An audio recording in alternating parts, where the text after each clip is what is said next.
What are you doing here with my phone? The morning Grace's world shattered, she found her husband's phone underneath her best friend's pillow. Her hands shook as she stared at the device, still warm from charging all night. Lisa had slept over again, the third time this week, claiming her apartment had water issues. Grace had believed her. She always believed Lisa. They'd been friends for 15 years, shared every secret, every dream, every pain. The bedroom door was still closed. Grace could hear water running in the bathroom where Michael was showering. Her heart hammered against her ribs like a trapped bird.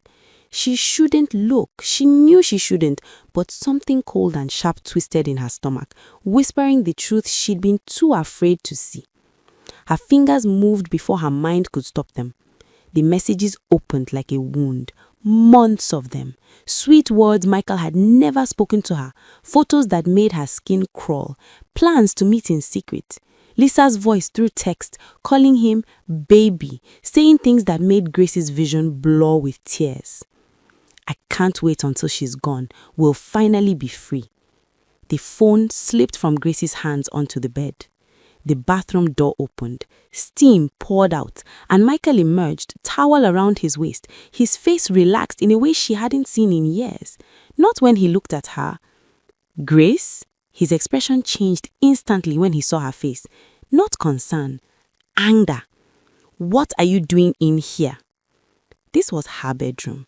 Their bedroom. But she'd learned long ago that nothing in this house truly belonged to her. I found your phone, she whispered. Michael's jaw tightened. His hand, the same hand that had grabbed her wrist too hard last week, leaving purple fingerprints on her skin, clenched into a fist. You went through my things? Not denial, not explanation, just rage that she dared to discover the truth. The guest room door opened. Lisa appeared, wearing one of Grace's nightgowns, her hair messy from sleep, her eyes widening when she saw them. For one heartbeat, Grace waited for her friend to look ashamed, to apologize, to explain. Instead, Lisa's hand found Michael's arm, possessive, claiming.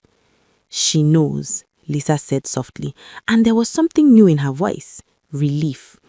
Grace felt the floor tilt beneath her feet. The walls of her home, this house where she tried so hard to be perfect, to be quiet, to be small enough that Michael wouldn't get angry, closed in around her. 7 years of marriage, 15 years of friendship, all of it built on sand that was now washing away beneath her feet. Michael didn't even try to hide it anymore. He looked at Lisa the way he used to look at Grace during their first month of dating, before the wedding, before the first time he'd raised his voice, before the first time his criticism had cut deeper than any knife. You didn't want us to find out like this, he said, but his voice was flat, empty of remorse. Grace's legs barely held her weight. How long? Does it matter? Lisa stepped forward, and she saw it then, the pity in Lisa's friend's eyes. The same pity Lisa had shown when Grace had worn long sleeves in summer to hide the bruises, when she'd made excuses for why Michael didn't want her to work, why she'd stopped seeing other friends, while stealing the man who was destroying her from the inside out. Get out, Grace heard herself say. This is my house, Michael said, his voice drop into that dangerous quiet that used to make Grace freeze. You get out. But something had broken open inside Grace's chest, something that had been locked away for too long, suffocating under the weight of trying to survive. She looked at Lisa, really looked at her, and saw the truth written in every line of her face. Lisa thought she'd won, thought she was getting the prize. She had no idea she just volunteered to step into Grace's nightmare. And Michael was already looking at Lisa the way he used to look at Grace, with that edge of irritation he used to say for Grace. The honeymoon was already ending. I'll pack my things, Grace said quietly. She left them standing there, together, and as she closed the bedroom door behind her, she heard Lisa's bright laugh, the same laugh that used to comfort Grace when she cried. Now it sounded like breaking glass. What happens when the woman you betray leaves you with the monster you thought was a prize? Don't go anywhere. This is just the beginning. 3 days after discovering the affair, Grace stood in her childhood bedroom at her mother's house, staring at the single suitcase that held everything she'd managed to take from her marriage. 7 years reduced to one bag.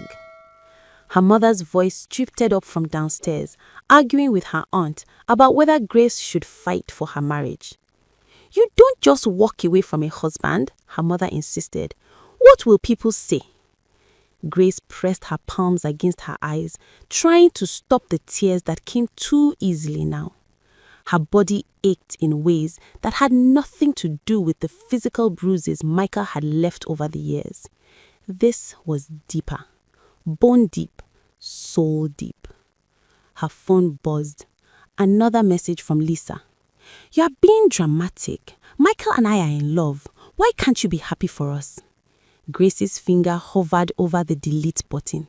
For years, she'd absorbed every cruel word, every criticism, every moment of pain and turned it inward, wondering what was wrong with her, why she couldn't make Michael happy, why she wasn't enough. But standing in her mother's house, staring at that message, something shifted. Lisa wanted her blessing, wanted Grace to smile and accept the betrayal, to make it easy for them, to disappear quietly so they could build their happiness on the ruins of her pain. Grace deleted the message. Then she blocked the number. Her hands were steadier than they'd been in months. The next morning, Grace walked into the local women's center. The building was small, painted yellow like hope, with flowers growing wild in the front garden. Inside, a woman named Sister Ruth welcomed her with eyes that had seen too much suffering to judge anyone. "I need help," Grace said, and the words felt like exhaling after holding her breath for 7 years.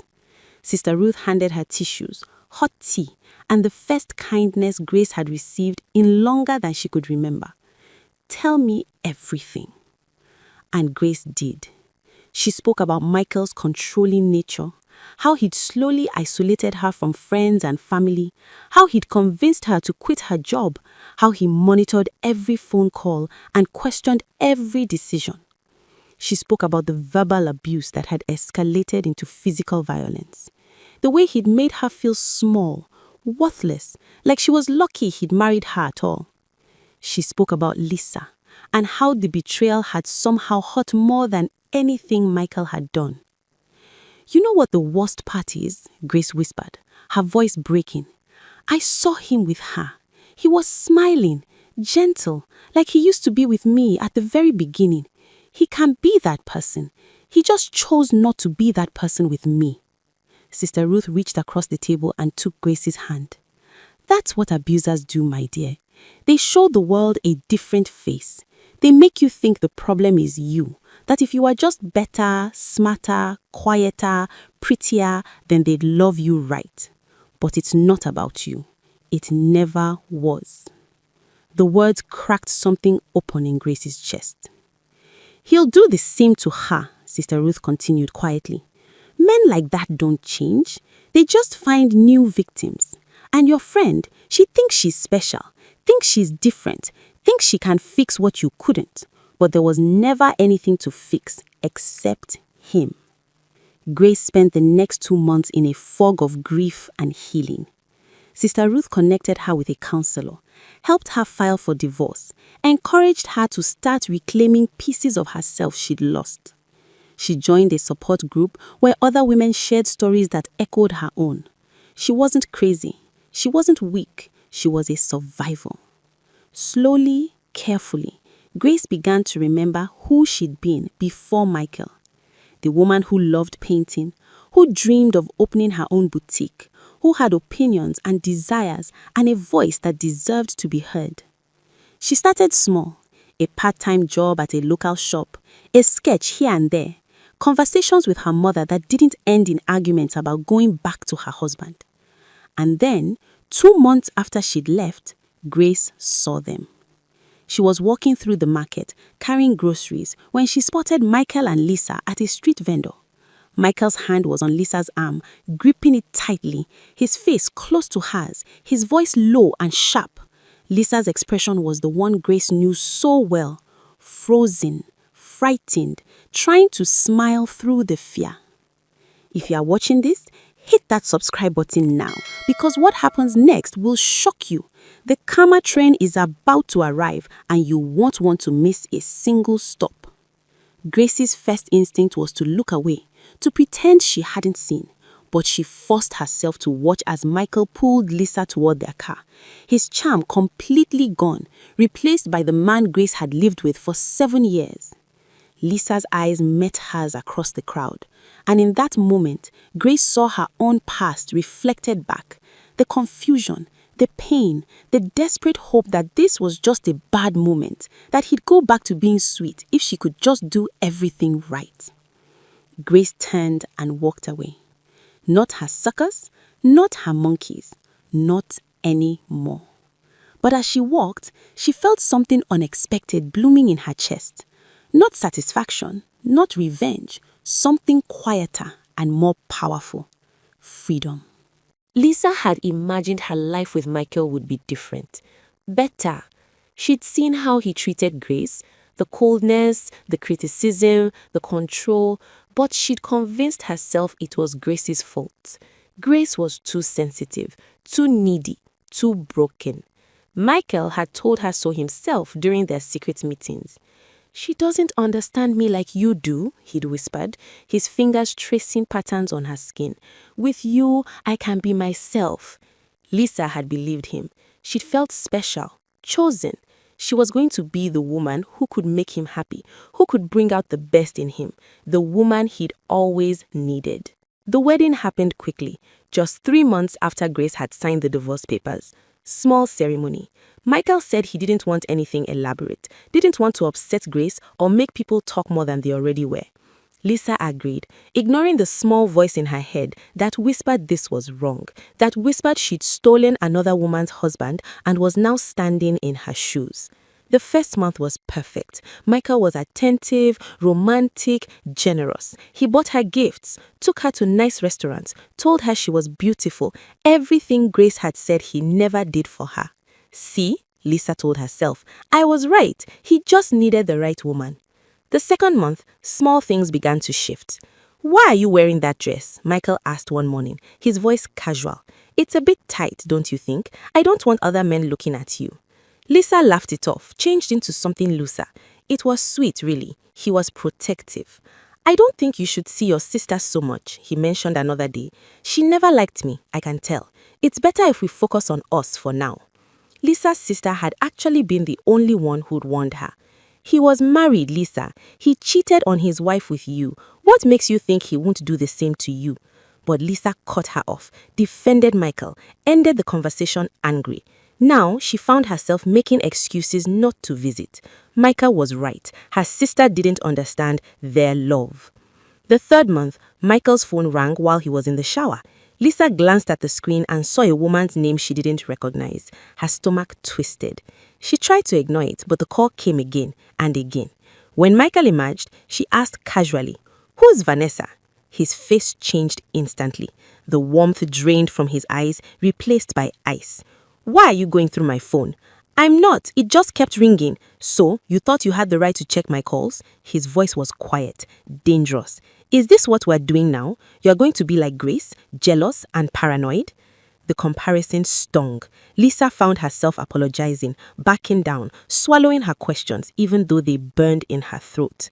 That night, Michael came home late, smelling of perfume. When Lisa asked where he'd been, he slammed his hand on the table so hard the dishes jumped.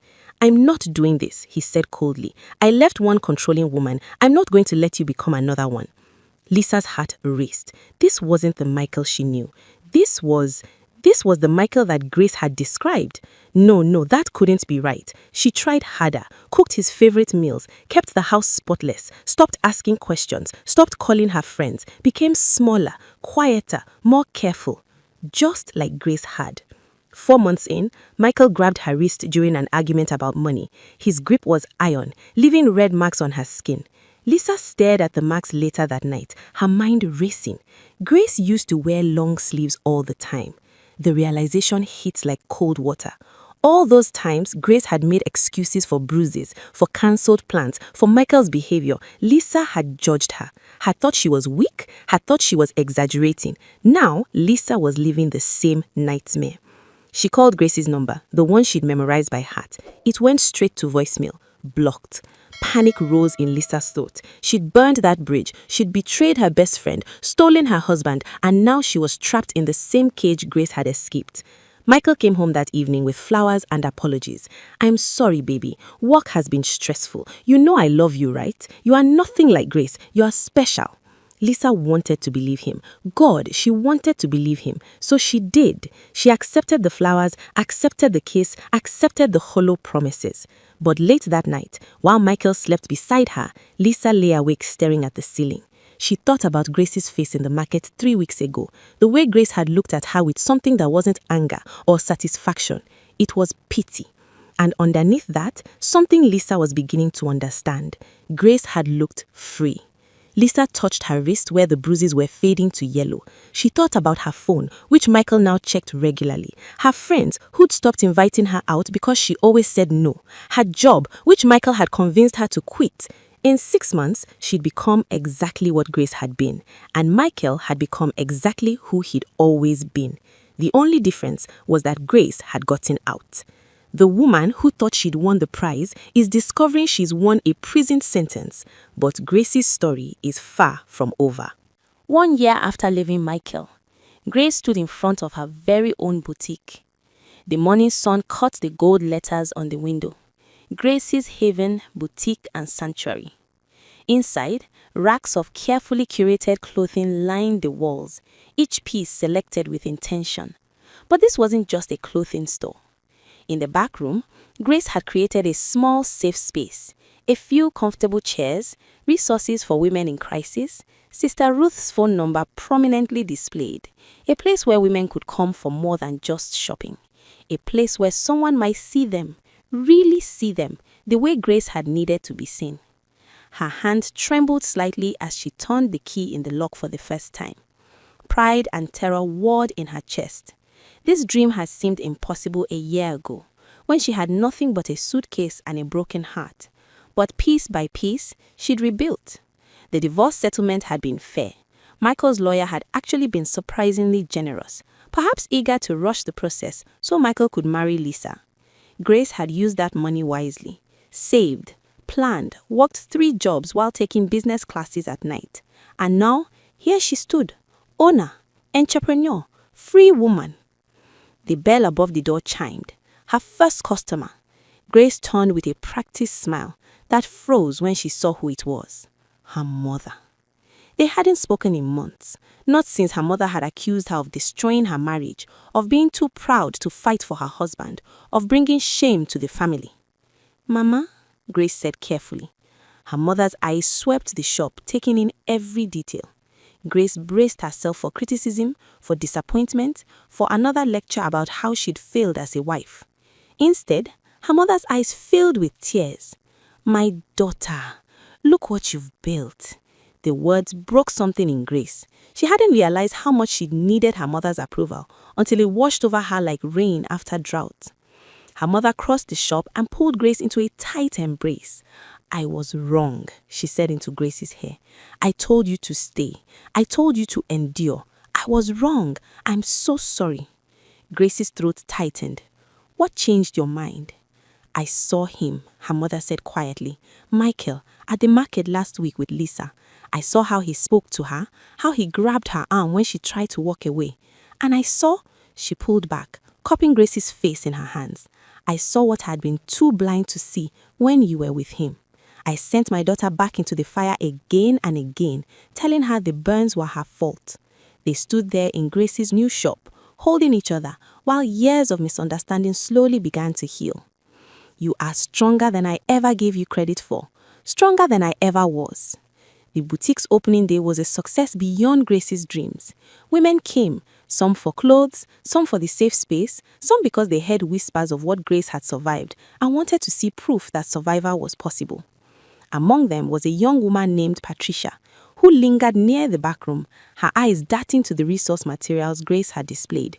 She had a familiar look, the careful way she moved, the long sleeves despite the heat, the practiced smile that didn't reach her eyes. Grace approached gently. "Can I help you find anything?" Patricia's smile wavered. "I'm just looking. but her eyes said everything her mouth wouldn't. Grace had worn that same expression for years. "There's tea in the back," Grace offered softly, "and someone to talk to if you ever need it. No judgment, no pressure, just a safe place." Patricia's eyes filled with tears. She nodded once quickly, then fled the shop. Grace didn't chase her. She knew from experience that women trapped in abusive relationships had to find their own way out.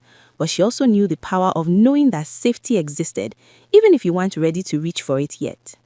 That evening, as Grace locked up her boutique, her phone buzzed with a message from an unknown number. "Thank you for today, for showing me there's another side to this. I'm not ready yet, but knowing you made it out, it helps. Patricia." Grace saved the number and replied simply, "I'm here when you're ready."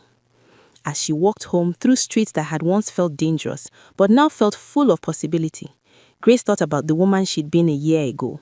Broken, terrified, convinced she was worthless because one man and one false friend had told her so.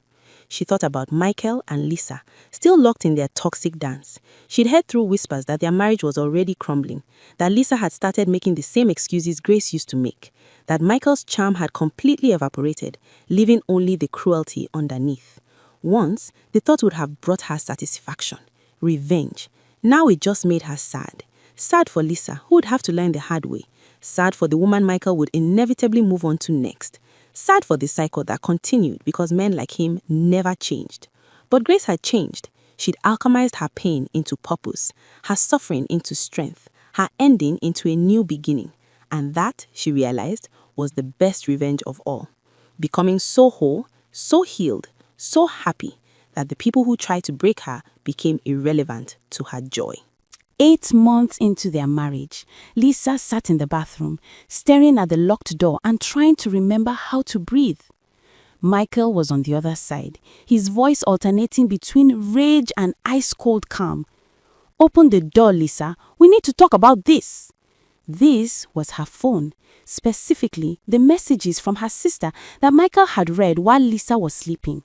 Messages where Lisa had admitted she was scared, that things weren't good, that she'd made a terrible mistake.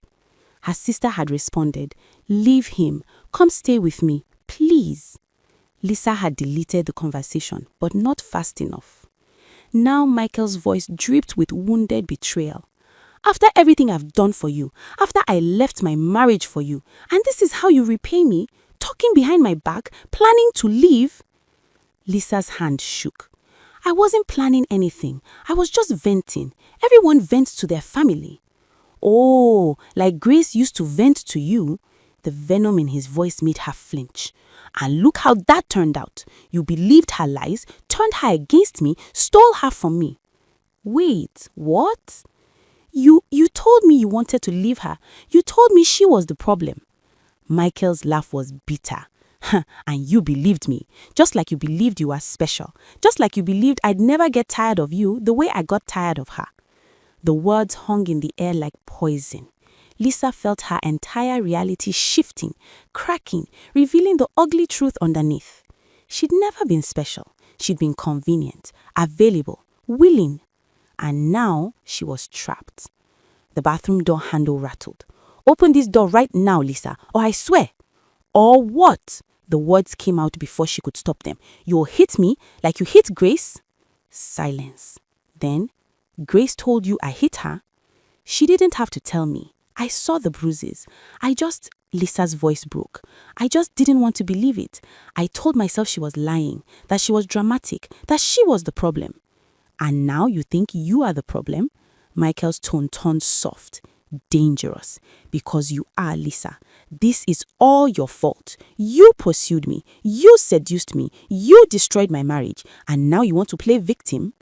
The gaslighting was so perfect, so practiced, that even knowing what he was doing, Lisa felt herself beginning to doubt, beginning to think maybe he was right. Maybe this was her fault. Maybe she deserved this.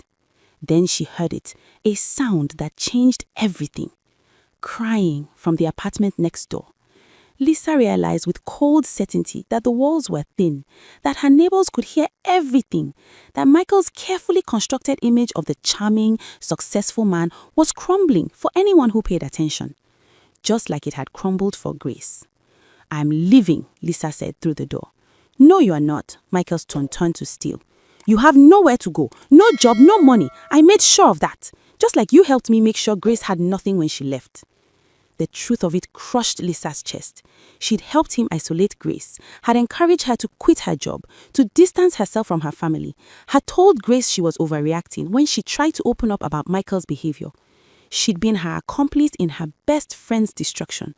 And now she was reaping what she'd sowed. Lisa unlocked the door. Michael stood there, his face a mask of controlled fury.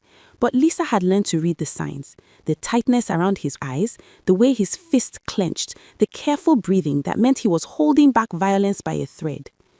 I'm sorry, she said, the words automatic. Survival. Michael's expression shifted instantly. Relief, satisfaction, the smile of a man who'd won. That's my girl. I knew you'd see reason. Come here. He pulled her into an embrace that felt like a cage. Lisa stood rigid, her mind racing. This was her life now. This was what she chose when she chose Michael, when she betrayed Grace. That night, while Michael slept, Lisa opened her laptop. Her hands shook as she searched for something, anything that might help her. She found Grace's boutique page. The photos showed a smiling Grace, confident and glowing, surrounded by happy customers. The About section told a story of resilience, of rebuilding, of turning pain into purpose. Grace had gotten out. Grace had survived. Grace had won. Lisa's eyes burned with tears. She wanted to reach out, to apologize, to beg for help. But how could she?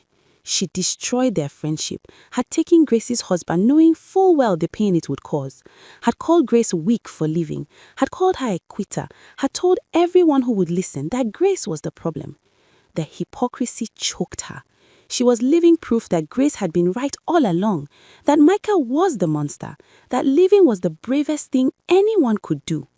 But Lisa wasn't brave. She was a coward who threw away her best friend for a man who was now making her life a living hell.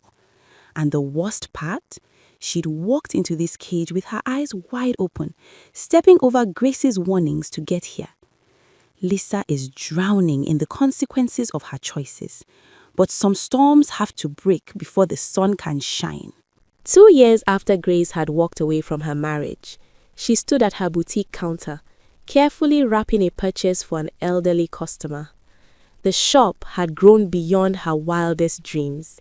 She now employed 3 other women, all survivors like herself, all rebuilding their lives one day at a time. The bell chimed. Grace looked up with her customary smile. It died on her lips. Lisa stood in the doorway, and Grace barely recognized her. Her former friend had lost weight. Too much weight. Dark circles shadowed her eyes. She wore long sleeves despite the heat and moved with the careful, calculated steps of someone trying to avoid triggering an explosion.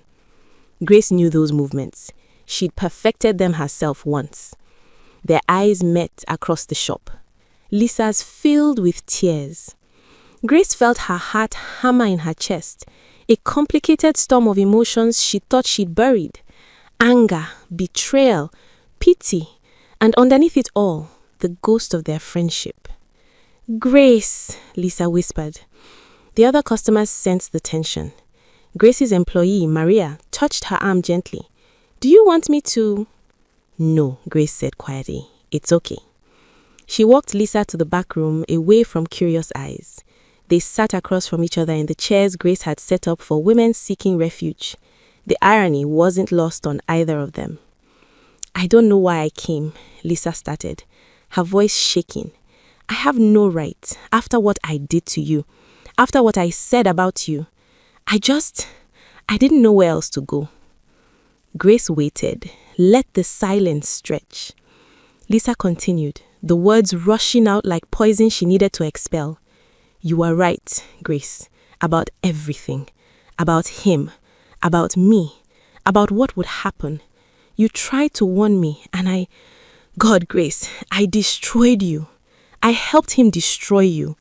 And I told myself you deserved it because you are weak, because you are the problem, because I was special enough to change him.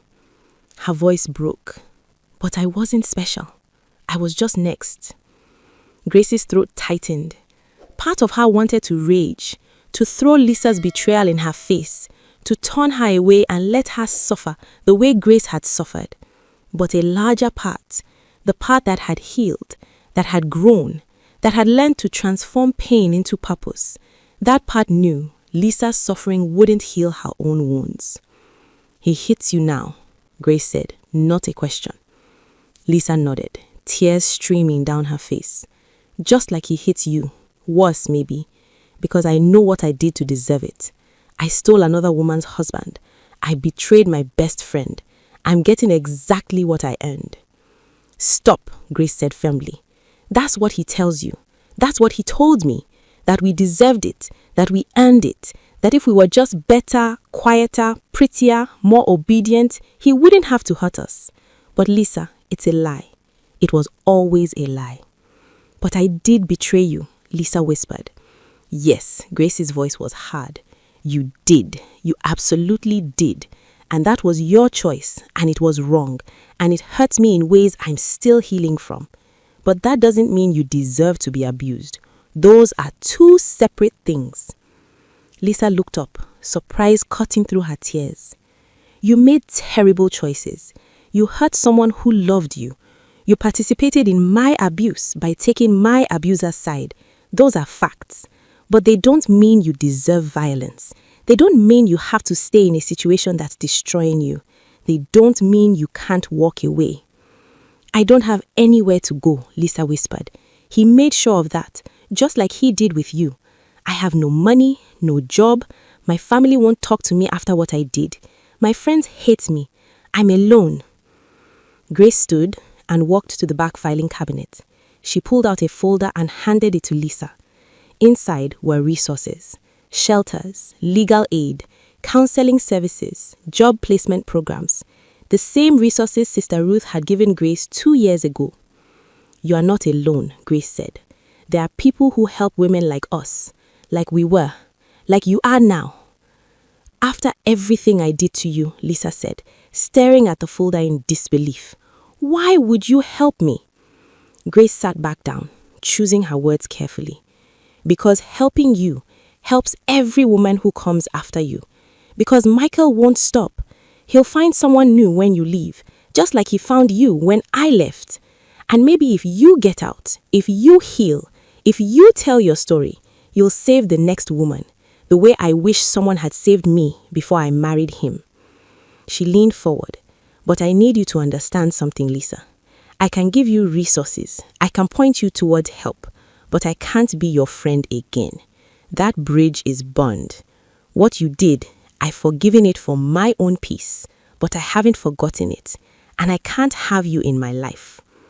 Lisa nodded, fresh tears falling. "I understand. I don't deserve your friendship. I just thank you for not turning me away, for being stronger than I ever was." "You are strong enough to walk through that door today. That's where it starts."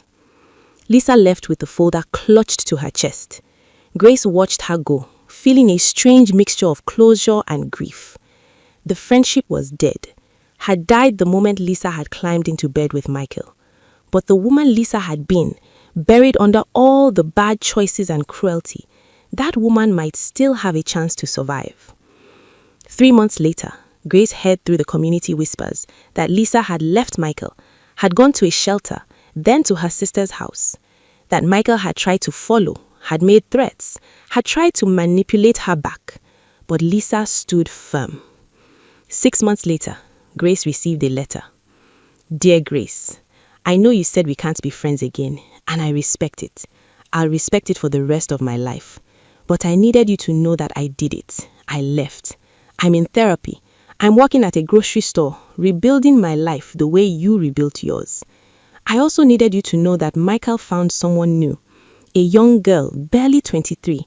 I saw them together, and I told her. I told her everything about you, about me, about what he really is under the charm. She didn't believe me at first, but I planted a seed, and I gave her your boutique's card. I told her if she ever needs help, there's a woman there who understands. I can't undo what I did to you. I can't give you back the years Michael stole or the friendship I destroyed, but I can make sure I'm not silent anymore. I can make sure the women who come after me have someone who tells them the truth. It's not redemption, I know that, but it's something.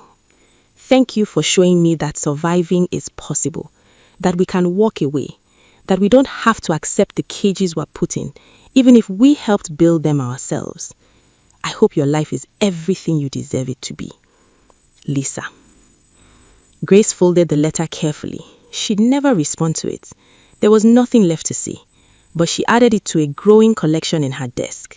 Letters from women she'd helped, women who'd escaped, women who'd survived. Her phone buzzed. It was Patricia, the young woman who'd first visited her shop 2 years ago. She'd finally left her abusive boyfriend last month. Coffee tomorrow? I want to tell you about the job interview I have. Thank you for believing in me. Grace typed back, proud of you. Coffee's on me. As the sun set over her boutique, Grace looked around at everything she'd built from the ashes of her pain. This wasn't just a shop. It was a lighthouse for women lost in storms like the one she had survived. Michael and Lisa's betrayal had nearly destroyed her, but in the destruction, she'd found something they could never take away: herself. The woman who'd cowered in fear was gone. In her place stood someone stronger, someone who'd learned that the best revenge wasn't making your enemies suffer.